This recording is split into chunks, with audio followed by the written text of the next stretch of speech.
bersama saya Angela dan saya Alivia dalam acara Obras, obrolan santai sahabat Skanawa. Skanawa bisa, Skanawa hebat. Sesuai dengan tema kali ini yaitu perempuan berkarya, perempuan berdaya. Sahabat Skanawa, kita akan mengobrol santai dengan salah satu perempuan hebat yang telah menyumbangkan jasanya untuk SMK Negeri 9 Malang. Siapa lagi kalau bukan Kepala Sekolah SMK Negeri 9 Malang DRA Tri Enerwati MM. Selamat siang Ibu. Selamat siang. Ya, bagaimana kabarnya hari ini? Alhamdulillah sehat. Alhamdulillah sehat.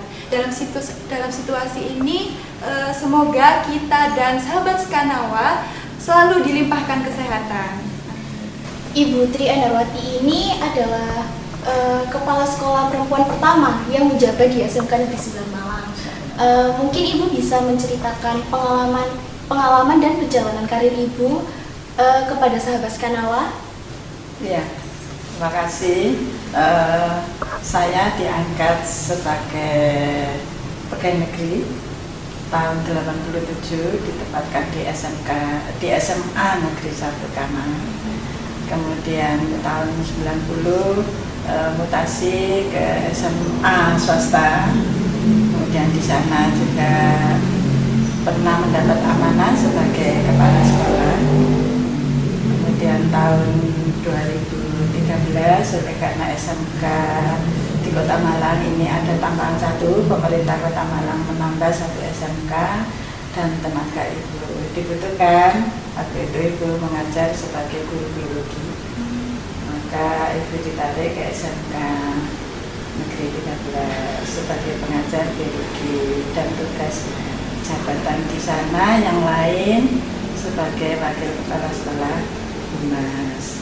Kemudian pendidikan calon kepala sekolah diberi kesempatan oleh kepala sekolah ibu waktu di SMK Negeri 13 itu untuk mengikuti seleksi pendidikan, bukan seleksi kepala sekolah tetapi seleksi pendidikan calon kepala sekolah itu. Kemudian ibu diangkat di SMK Negeri 9 ini tahun 2016. Kira-kira itu. Jadi Ibu sudah memimpin SMK Negeri 9 Malang kurang lebih selama 5 tahun. Dan tentunya sudah banyak perubahan ya Bu, dan kemajuan juga yang dialami SMK Negeri 9 Malang selama kepemimpinan Ibu. Lalu menurut Ibu, pencapaian terbesar yang sudah Ibu peroleh selama berada di SMK Negeri 9 Malang itu kira-kira apa? Ya, kalau merasakan kemajuan, pencapaian itu tentu warga sekolah yang merasakan. Tetapi ibu ketika mendapat amanah sebagai kepala sekolah selalu penanggung jawab, mempunyai tugas mengelola, memberikan perubahan dan inovasi yang baru. Maka di sini ada kelas industri dari TPSN sudah yang lalu, kemudian dari Aksio, kemudian dikembangkan lagi kerjasama dengan industri, kerjasama juga dengan lembaga pendidikan vokasi di Thailand. Pernah juga ada sejumlah murid belajar di sini 1 minggu. Itu menurut ibu hal-hal yang perlu dikembangkan, diperkenalkan. Kemudian sebelum pandemi kemarin SMK kita bekerja sama dengan Aminef. Dari program Aminef itu ada guru bahasa Inggris, native speaker, kemudian selama di sini mengajar anak-anak, memberikan ekstrakurikuler, juga guru-guru. Itu satu perubahan yang berusaha Ibu lakukan. Ada juga CSR sumbangan dari warga Amerika, iya, untuk composting. Itu terima kasih untuk Miss Alexandra Juin yang berada di New York beserta donaturnya yang sudah memberikan bantuan kepada lembaga pendidikan atau SMK Negeri 9 kita ini berupa rumah composting house. Berarti SMK 9 Malang ini sudah dikenal banyak negara ya Bu? Insya Allah sudah. Sebagai seorang pemimpin perempuan Ibu, apakah Ibu itu pernah menghadapi suatu permasalahan dan bagaimana cara Ibu Tri sendiri menghadapi masalah tersebut? Ya, setiap kita sebetulnya kan pemimpin ya. Anak-anak juga ini juga setidaknya memimpin diri sendiri. Tentu ketika Ibu sudah menetapkan sebagai seorang perempuan yang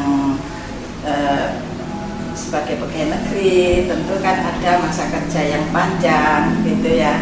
Kemudian sudah berkeluarga, tentu hal-hal ketika anak-anak masih kecil itu juga perlu pendampingan, perlu perawatan, perlu menumbuhkan, itu tetap harus dikelola karena ketika sudah berkeluarga, kita yang perempuan itu tugas utamanya adalah ibu yang mengasuh anak-anak, tetapi harus mengelola karena sudah ada komitmen ketika belum berkeluarga sudah menjadi PNS, ya kan. Sementara PNS kan mempunyai masa sampai usia 60 baru boleh pensiun ya.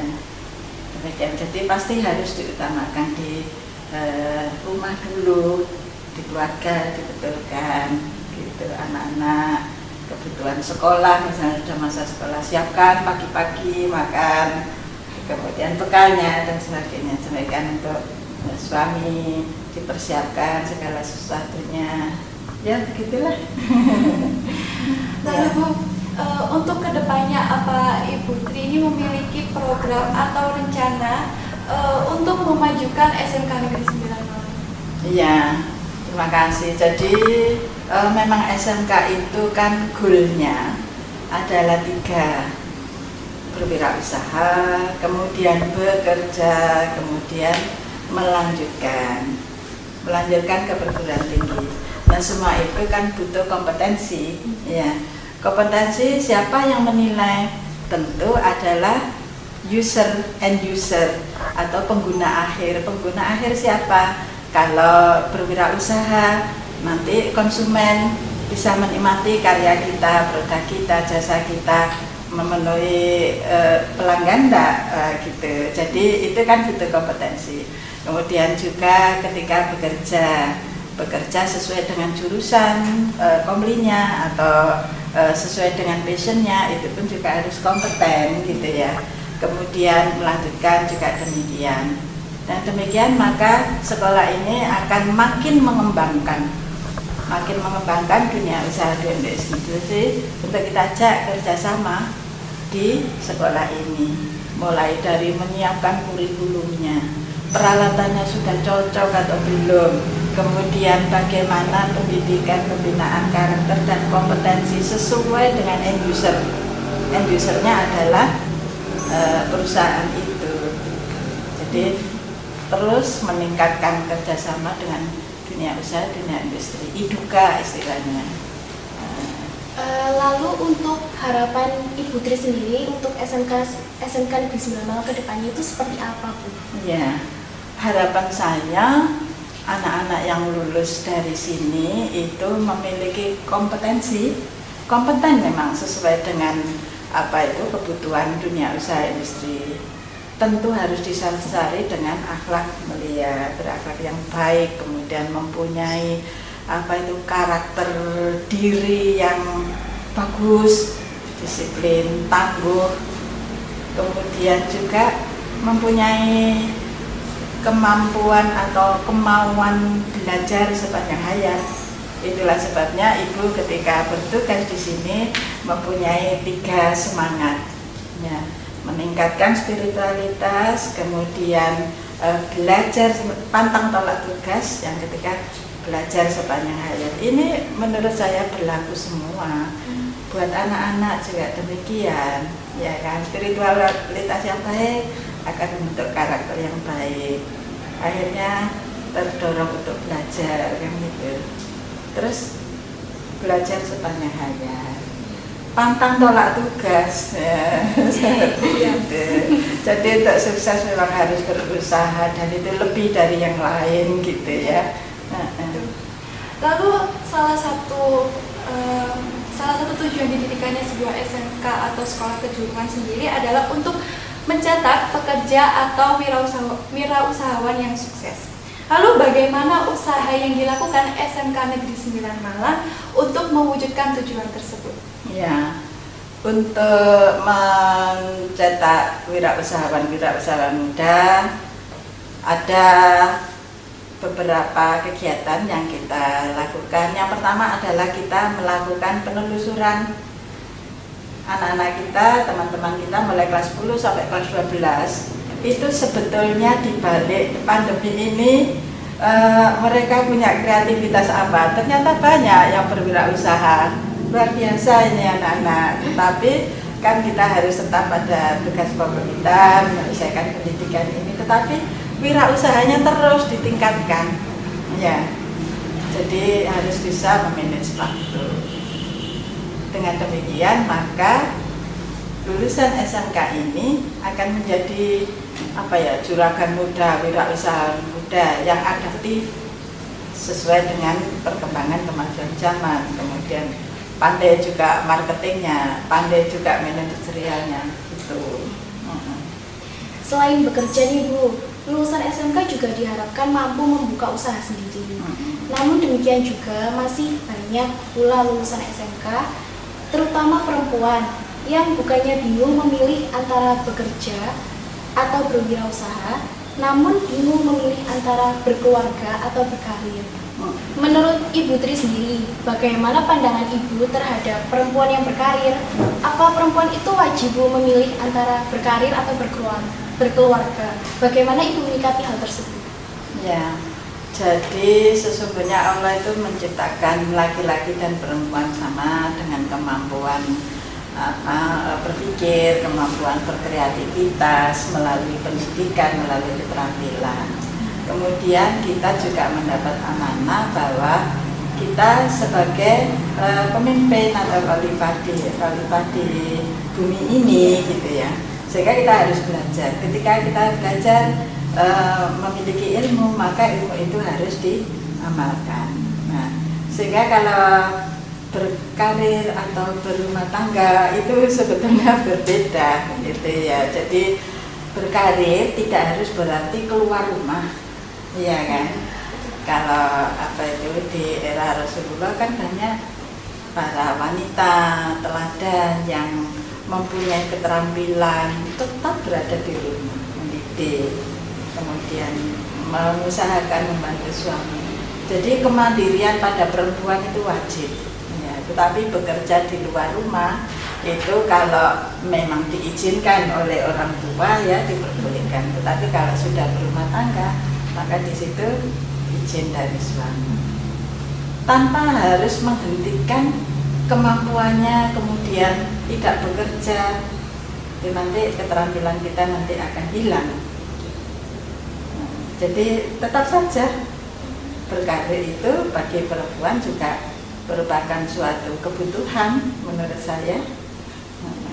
Karena itu juga mendapat dukungan penuh dari suami. Pertama kali ke Thailand di tahun 2014 membawa 13 anak, dibolehkan sama suami. Di sana 28 hari. Kalau tidak mendapat dukungan kan tentu itu tidak bisa. Lalu mungkin Ibu punya pesan atau saran kepada sahabat Skanawa yang menonton acara ini yang masih bingung terhadap rencana masa depan mereka. Mungkin ada pesan-pesan, silakan disampaikan. Jadi untuk anak-anak sekarang kalian adalah generasi muda yang akan menggantikan kami, Ibu yang sudah tua ini. Jadi masa depan kalian itu kalian yang menentukan. Belajar ibadah yang baik atau ditingkatkan spiritualitasnya, kemudian mau belajar terus-menerus ya. Karena kesuksesan itu hanya bisa dicapai dengan belajar, dengan usaha yang giat ya. Kemudian kita juga selalu melakukan kegiatan atau hal-hal yang sifatnya inovasi. Inovasi itu hal yang pernah ada, kemudian kita kemas dengan kreativitas kita menjadi hal yang baru.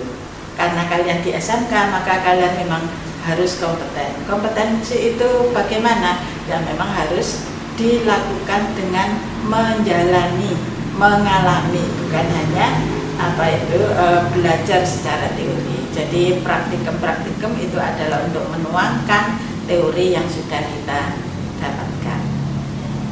Didukung lagi nanti kegiatan PKL. Makanya PKL itu adalah kegiatan untuk menerapkan pengetahuan kita, teori-teori yang sudah dapat di kelas, maka itu diterapkan pada waktu kegiatan praktek kerja di lapangan. Industri membutuhkan orang-orang yang berkarakter baik, yang disiplin, yang jujur, kemudian yang tangguh. Sedangkan ilmu keterampilannya akan ditingkatkan bersama dengan tugas yang diberikan kepada anak-anak pada saat bekerja di industri atau praktek kerja lapangan di industri. Kira-kira itu.